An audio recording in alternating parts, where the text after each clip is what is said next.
Regretter, c'est être mécontent de ce qu'on a fait, se reprocher d'avoir agi d'une certaine façon. C'est ce que ressent aujourd'hui Mohamed Massad, ancien terroriste de la branche armée du Fatah dans les années 90. Arrêté et emprisonné pour avoir tenté de kidnapper un soldat israélien, il vit ces dernières années à Haïfa, au nord d'Israël, et lutte sans concession contre le terrorisme et ce qu'il qualifie de corruption organisée au cœur de l'autorité palestinienne. Nous l'avons rencontré, entretien exceptionnel et exclusif en deuxième partie d'émission.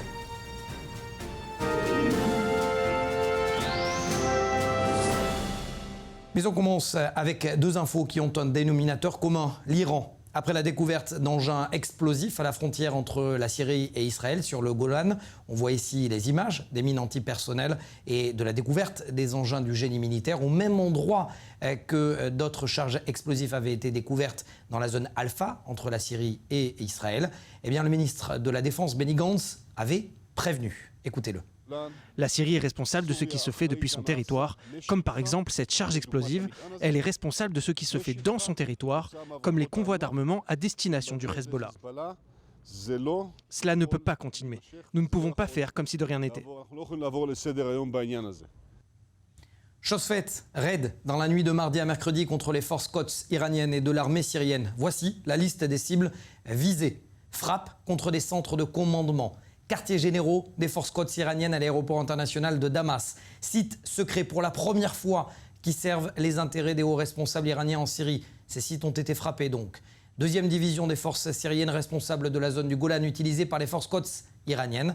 Batterie de missiles sol-air et des missiles sophistiqués. Non, il ne s'agit pas des S-300 comme on a pu le déclarer dans la presse israélienne. À 2 mois de la fin de son mandat, et là c'est l'autre info qui concerne l'Iran, Donald Trump a sondé de hauts responsables américains sur la possibilité d'une frappe contre un site nucléaire iranien après la publication d'un rapport d'une agence onusienne qui affirme que l'Iran enrichit son uranium à un taux 12 fois supérieur, autorisé par les accords de Genève en 2015, mais il en aurait été dissuadé. Finalement, avec un peu de recul, l'administration américaine a toujours été frileuse à l'idée de frappe contre les installations iraniennes.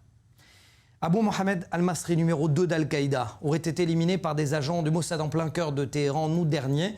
Un partage d'informations américano-israéliennes. Mishka Ben David, écrivain et ancien commandant des renseignements de l'unité Césarée du Mossad, l'équivalent du service Action.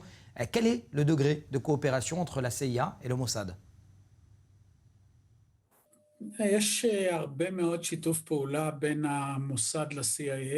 Il y a de nombreuses coopérations entre le Mossad et la CIA. Je suppose que la CIA aide le Mossad là où le service israélien a plus de difficultés à opérer, notamment là où il y a une présence diplomatique américaine et aucune présence israélienne. Mais l'inverse est vrai aussi. La CIA se sert du Mossad dans des endroits où les services israéliens ont une expérience et une connaissance opérationnelle déjà confirmée. À ce propos, je ne sais pas si dans ce cas précis, la CIA a envoyé des informations précises au Mossad en lui demandant d'éliminer la cible. Ou alors, si les services américains ont plutôt dit aux Israéliens que la cible se trouvait à Téhéran et qu'il serait bien de le trouver et de l'éliminer. Je ne sais pas dans quelles conditions cela s'est déroulé. Est-ce que vous pourriez me projeter dans la tête du chef du département de renseignement de l'unité des Césarées du Mossad à partir du moment où vous recevez l'ordre d'agir? Que se passe-t-il? Comment on monte une telle opération? Cela m'est arrivé à de nombreuses reprises de recevoir l'ordre de préparer une opération particulière. La plupart du temps, cela ne concernait pas des éliminations ciblées, mais j'ai dû aussi y faire face concernant une cible précise. À partir de ce moment, je dois trouver la cible. Il n'est pas toujours simple de la localiser. On ne sait pas toujours où la cible réside, où elle se trouve, qui la protège. Comme cela a été le cas avec Khaled Mesha al-Haman. Bien que la Jordanie soit très proche d'Israël, à cette époque, les Israéliens ne jouissaient pas d'une liberté de mouvement sur place, et surtout pas dans les camps de réfugiés. Il a fallu beaucoup de travail pour localiser les commandants du Hamas, où ils travaillent, quel chemin empruntent-ils. Et pour ce faire, j'entreprends plusieurs opérations. Je fais appel à des sources, par exemple des agents arabes infiltrés, mais j'envoie aussi en parallèle mes hommes dans des endroits sensibles pour répertorier des informations concrètes. Je prends l'exemple du chef du djihad islamique, Fathi Shkaki. Il ne sortait jamais de Syrie, si ce n'est pour se rendre une fois par an en Iran et une autre fois en Libye. Nous avons réussi à le repérer lorsqu'il a voyagé en Libye via l'Italie et Malte, tout en transitant par Rome. Nous avons découvert qu'il était déguisé. Nous l'avons suivi à Malte, Nous avons attendu qu'il revienne en Libye et c'est là que nous avons opéré pour l'éliminer. Je suppose que c'est ce type d'opération qui s'est déroulé à Téhéran. Il fallait savoir le nom que la cible utilisait en Iran, connaître son adresse. Et même lorsque les agents se sont rapprochés de lui, il fallait le photographier, montrer la photo à des gens qui le connaissaient pour être certain qu'il s'agissait bien de la cible afin de ne pas tuer la mauvaise personne. Une fois la correspondance établie, il faut étudier son quotidien, ses déplacements, le meilleur endroit pour l'éliminer. Chez lui, au travail, au restaurant, au cours d'un déplacement en voiture. C'est ce dernier scénario visiblement qui a été retenu pour permettre à des motards de se rapprocher de la cible, tirer à bout portant et prendre la fuite. Ils ont d'ailleurs opéré de nuit, de manière à être le moins filmé possible, à ce qu'il y ait le moins de personnes dans les rues. En fin de compte, une fois tous les détails de la cible recueillis, c'est aux hommes du service d'action d'agir. Et de ce que vous comprenez, il s'agissait d'agents israéliens ou de locaux? Je ne sais pas s'il s'agissait d'agents israéliens ou de locaux recrutés par le Mossad. Il se peut très bien que les deux possibilités soient justes. Ils sont parvenus à arriver jusqu'à lui. Cela signifie que des Iraniens qui travaillent pour le Mossad ont dû le suivre, savoir où il résidait, confirmer son identité. Mais cela aussi a pu être fait en parallèle par des agents israéliens qui se trouvent à Téhéran sous de fausses identités. Mais je ne dispose pas d'indications précises sur l'origine des agents opérants. S'il s'agit d'Israéliens formés ici et envoyés en Iran, ou des Iraniens formés en Israël par le Mossad et renvoyés sur place pour opérer. Peu importe d'ailleurs ce qui a été fait. Cela veut dire quoi? Les possibilités sont infinies pour le Mossad?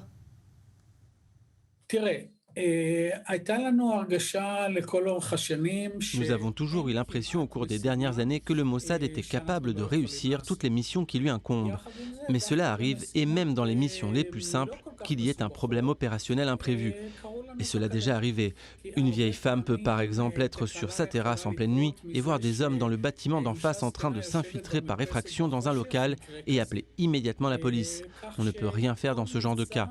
Chaque opération réussie est un miracle. Et notre chance, c'est qu'il y a quotidiennement des miracles au Mossad, plusieurs centaines par an. Le pays des miracles donc. Merci Mishka Ben David, écrivain et ancien commandant des renseignements au sein de l'unité Césarée de service action du Mossad. Merci à vous. Avant de retrouver Océane Nicole, juste vous rappeler de rester avec nous dans quelques minutes. Un entretien exclusif et sans concession avec un ancien terroriste et prisonnier sécuritaire palestinien qui combat aujourd'hui le terrorisme, justement. Océane Nicole, l'actualité de la semaine, ce sont aussi ces deux roquettes tirées depuis Gaza, causées selon le Hamas par un éclair.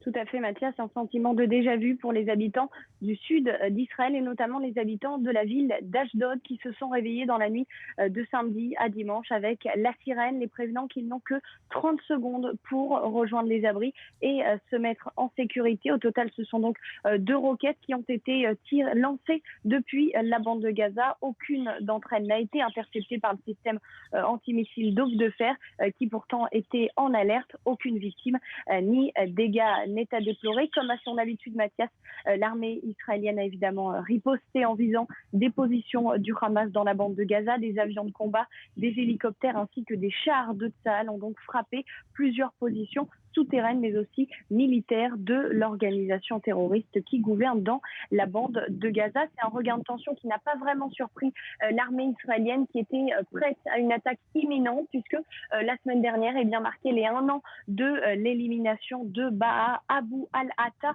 chef du djihad islamique dans la bande de Gaza, et aussi les 8 ans de Ahmad Jabari, ancien chef militaire du Hamas. On a donc des tensions à Gaza, mais parallèlement, Mathias, les relations entre Jérusalem et Ramallah semblent, elles, s'apaiser. La preuve, l'autorité palestinienne va reprendre sa coordination sécuritaire avec Israël, alors que cela faisait 6 mois que les liens avaient été rompus suite au projet israélien de l'annexion de certaines régions de Cisjordanie. Merci beaucoup, Océane Nicole. Et vous me permettez justement d'interroger Harel Katzin, ancien commandant de l'unité 504, les agents commando des renseignements militaires.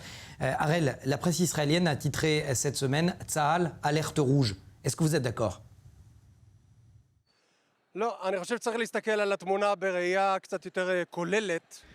Non, je crois qu'il faut regarder cela avec beaucoup de recul. Le Hamas se trouve aujourd'hui dans l'une des pires situations de son histoire. Et je me concentrerai sur 2 points.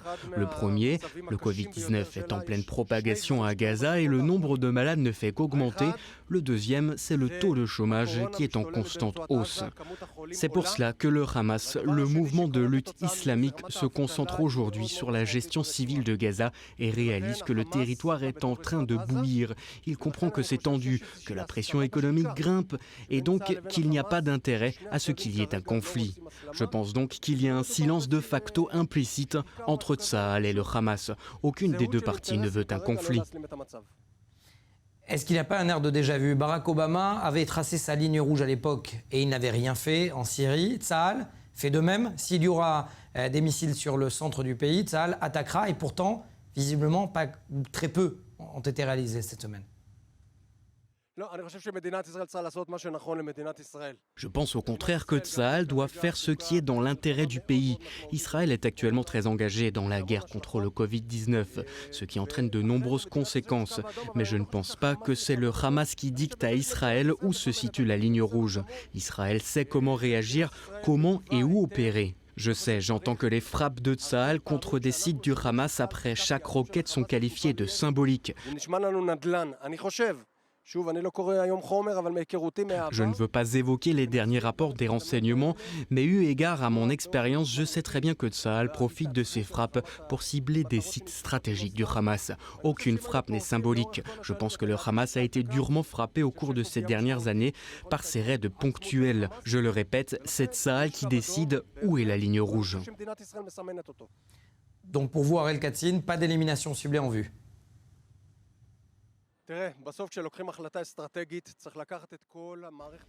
Quand on prend une décision stratégique, il faut prendre en compte tous les aspects. On peut ne pas être d'accord, mais lorsqu'on regarde de près la situation sanitaire en Israël, la crise économique qui en découle, les menaces en provenance du Nord et d'autres endroits, je pense qu'il est judicieux de réagir de manière mesurée et de ne pas déclencher d'embrasement. Et je pense, sans rentrer à nouveau dans les détails des derniers rapports de renseignement, que le Hamas est suffisamment dissuadé. La preuve, cela fait plus d'1 an, y compris après l'élimination de Abu el-Atta, que le Hamas ne réagit pas. La force de dissuasion de Tsahal fonctionne. Je ne pense pas que nous sommes dans le bon timing pour un nouveau conflit dans le sud. En clair, ce que vous êtes en train de dire, c'est qu'il y a un accord tacite entre Israël et le Hamas, finalement, pour que le mouvement terroriste reste en place. Vous savez, ce n'est pas Israël qui a choisi son voisin à Gaza. Pour le moment, c'est le Hamas qui dirige le territoire. Contrairement à ce qui est dit, il n'y a pas vraiment d'opposition au Hamas à Gaza. Et lorsque c'est le cas, elle est immédiatement éteinte. C'est pour cela qu'il y a comme un tango non officiel entre Israël et le Hamas. Il y a aujourd'hui une conjonction des intérêts entre les 2 parties qui ne veulent pas d'un embrasement de la situation et d'un conflit militaire. Il faut s'en rappeler. Tous les regards sont actuellement tournés vers un pays tiers. Israël et le Hamas veulent savoir, comprendre quelle sera et que fera la prochaine administration américaine. Cette dernière a un rôle économique prépondérant dans la bande de Gaza. Je parle de l'UNRWA qui finance la vie de 50% des Gazaouis. L'UNRWA a subi des coups sévères ces dernières années, non seulement à cause des scandales de corruption interne, mais également en raison des coupes budgétaires de l'administration américaine. Voilà pourquoi le Hamas et Israël sont dans l'attente et il est judicieux pour les 2 parties de maintenir à petit feu la situation et de voir comment les débats avancent. Merci beaucoup Ariel Katzin, ancien commandant de l'unité 504, les commandos des agents des renseignements militaires israéliens. Et on se penche aussi dans Défense sur le conflit interne au cœur des territoires palestiniens. Un jeune Palestinien de 35 ans, proche de Mohamed Dahlan, rival de Mahmoud Abbas, a été tué dans le camp de Balata à Naplouse.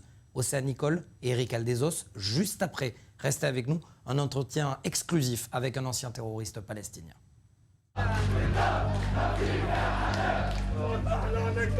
Ils sont des centaines, rassemblés pour rendre un dernier hommage à Hatem Abou Rizek. Ce Palestinien de 35 ans, responsable des brigades des martyrs d'Al-Aqsa, les milices armées du Fatah, est décédé quelques jours auparavant. Les circonstances de sa mort sont encore floues. Pour beaucoup, il aurait été tué par des agents de sécurité de l'autorité palestinienne, parce que proche de Mohamed Dahlan, rival du président palestinien Mahmoud Abbas. Ramallah, de son côté, nie en bloc et assure qu'Hatem Abou Rizek est mort après qu'une grenade qu'il voulait lancer sur des officiers palestiniens a explosé dans ses mains. Ils l'ont éliminé parce que c'est la politique des forces de l'autorité palestinienne et des traîtres qui ont comploté contre Hatem. Cela fait déjà 3 mois qu'ils planifiaient sa mort, qu'ils planifiaient de le tuer. Un fait divers en apparence qui révèle pourtant des conflits internes qui durent et qui se sont même intensifiés ces dernières années. Régulièrement, des affrontements éclatent dans ce camp de Balata, près de Naplouse, en Cisjordanie. Derrière ces heurts, une guerre d'influence concernant la succession de la présidence de l'autorité palestinienne. Mahmoud Abbas d'un côté, Mohamed Dahlan de l'autre. Nous avons été attaqués par des forces de sécurité et par des gens qui considèrent leur appartenir. Ils sont de plus en plus nombreux et encore aujourd'hui, l'autorité palestinienne continue de protéger ces tueurs. On veut dire au président de l'autorité palestinienne que nous avons déjà eu plus d'une victime et Mahmoud Abbas reste les bras croisés. Personne ne nous regarde. Cet ancien chef de la sécurité préventive de l'autorité palestinienne à Gaza a été chassé par le Hamas en 2007 après leur coup d'État. Depuis, il pilote à distance des bastions comme ce camp de Balata. Même si son influence au sein de la rue palestinienne reste minime, les heurts armés entre bandes rivales dégénèrent régulièrement. C'est aujourd'hui, depuis les Émirats arabes unis, qu'il tente de préparer son grand retour dans les territoires palestiniens.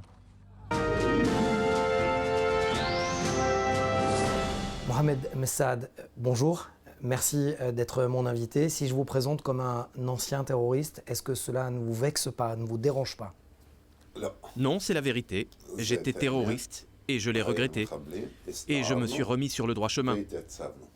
Alors racontons votre passé. Vous étiez membre des Panthères Noires, du Fatah, de l'aile militaire du Fatah, des Tanzim. Vous avez perpétré des attentats. Racontez-nous d'abord comment êtes-vous arrivé dans ces cellules-là?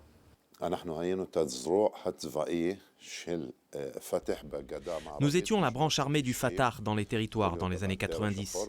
Les cellules des Panthères Noires et d'autres cellules armées aussi. Comment je suis arrivé à cela?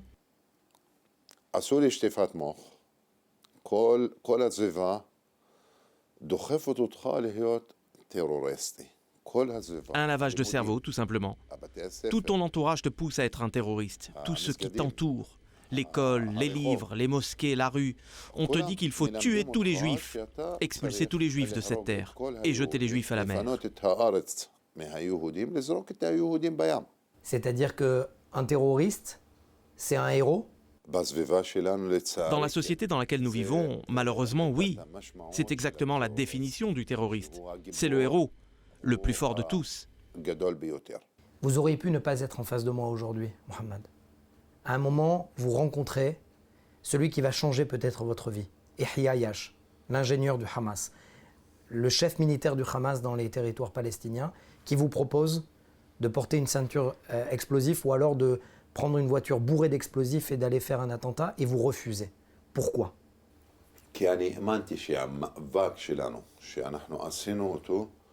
Parce que j'avais la conviction que le combat que nous menions était un combat pour la vie, pour changer notre vie, non pas pour mourir. C'était la réponse d'un des membres de notre cellule à Yahya Yash. Nous combattons pour vivre, pas pour mourir. Et depuis ce moment-là, j'ai commencé à comprendre quel devait être le chemin à prendre. Vous vous souvenez de sa réponse à Yahya Yash?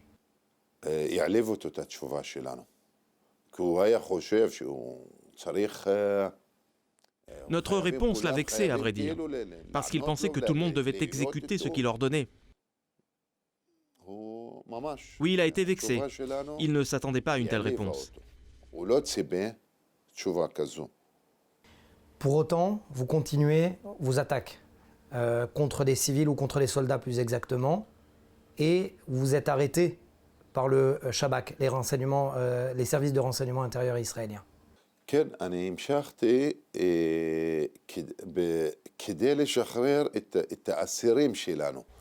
Oui, j'ai continué parce que je voulais libérer nos prisonniers. Nous avons des frères, des cousins, des amis qui sont dans les prisons israéliennes. C'est pour cela que j'ai planifié la prise d'otage d'un soldat. C'était la première cellule palestinienne des territoires qui s'est infiltrée en Israël pour kidnapper un soldat israélien et libérer nos prisonniers. C'était en 91.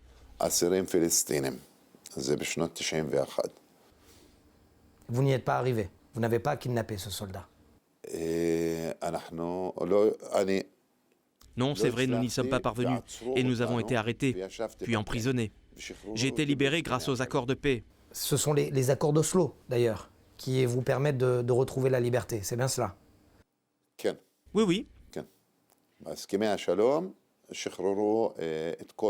Les accords d'Oslo ont permis la libération de tous les prisonniers sécuritaires. Ça a aussi contribué à ce que je change.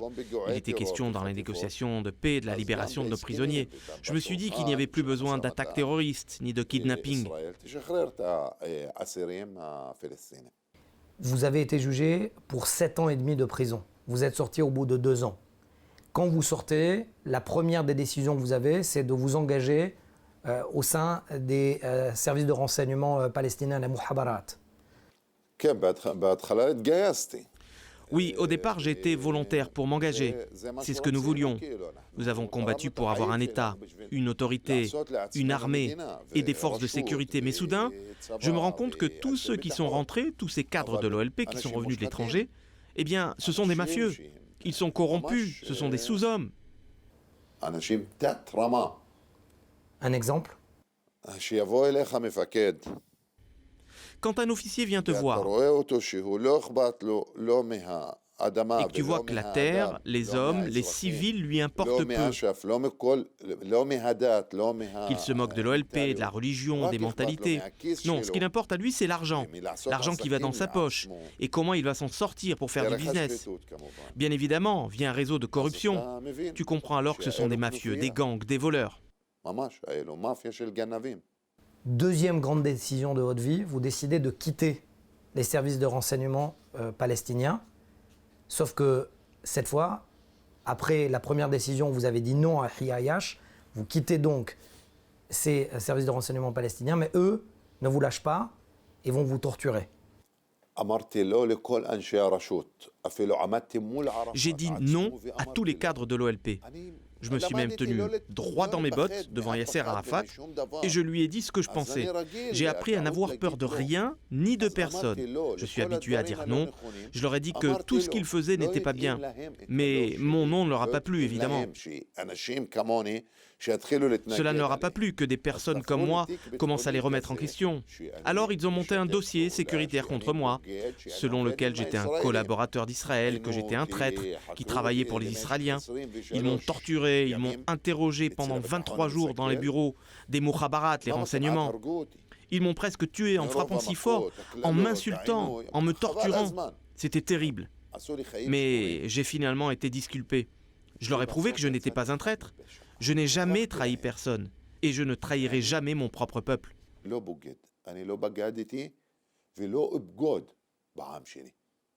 C'est là que vous décidez que votre vie doit changer.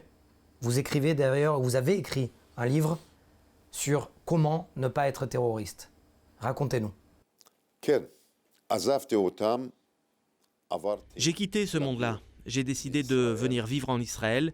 J'ai commencé à prendre du recul, à réparer mes propres pensées. Ce que je voyais au cœur de mon entourage n'était plus ce que je voyais alors, ce que je voyais de l'extérieur.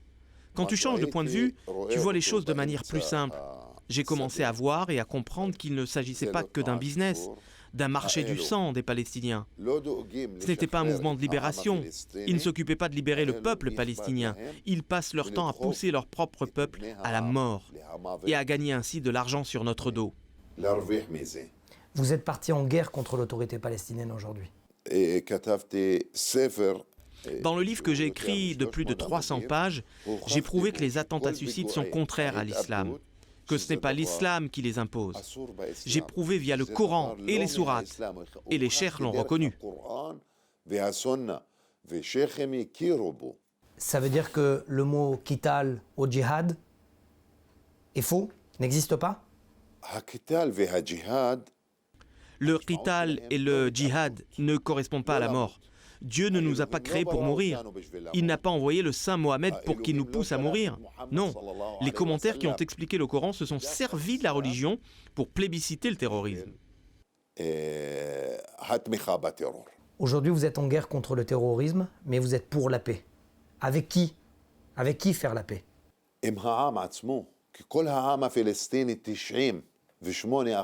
avec le peuple. 98% de notre peuple veut la paix. Il veut vivre. Mais qui les colonise ? Qui empêche la paix? Ce sont ces 2% qui détiennent la force et l'économie. Ce sont les deux principes de base de chaque État. Sauf que chez nous, la force est entre les mains des terroristes et l'économie est entre les mains des corrompus. Ce sont eux qui colonisent notre peuple, qui empêchent la paix, qui nous empêchent de vivre en sécurité, qui nous bloquent tout espoir d'avenir. Ces milliardaires se sont enrichis sur notre sang. Si une personne ou une association du peuple palestinien décide de croire en la paix, nous ferons la paix, avec nous-mêmes d'abord évidemment, et puis avec le monde entier.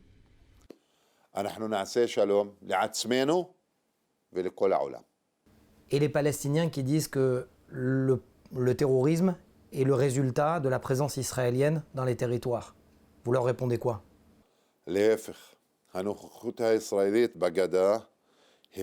Je leur réponds que c'est l'inverse qui est exact. La présence israélienne dans les territoires est l'assurance de notre sécurité. Prenez l'exemple de Gaza. Quand les Israéliens en sont sortis, tout n'est devenu qu'un vaste camp terroriste. Ce n'est pas ce que nous voulons dans les territoires. Nous ne voulons plus que nos enfants meurent comme c'est le cas à Gaza.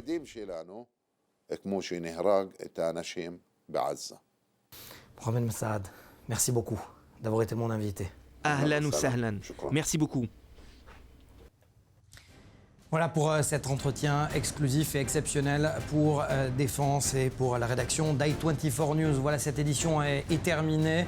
Vous pouvez retrouver tout au long de la semaine les numéros de Défense, mais rappelez-vous, la vérité d'aujourd'hui n'est pas celle de demain au Proche-Orient. Je vous retrouve la semaine prochaine, même endroit, même heure, sur ce plateau de Défense. Restez connectés sur i24 News.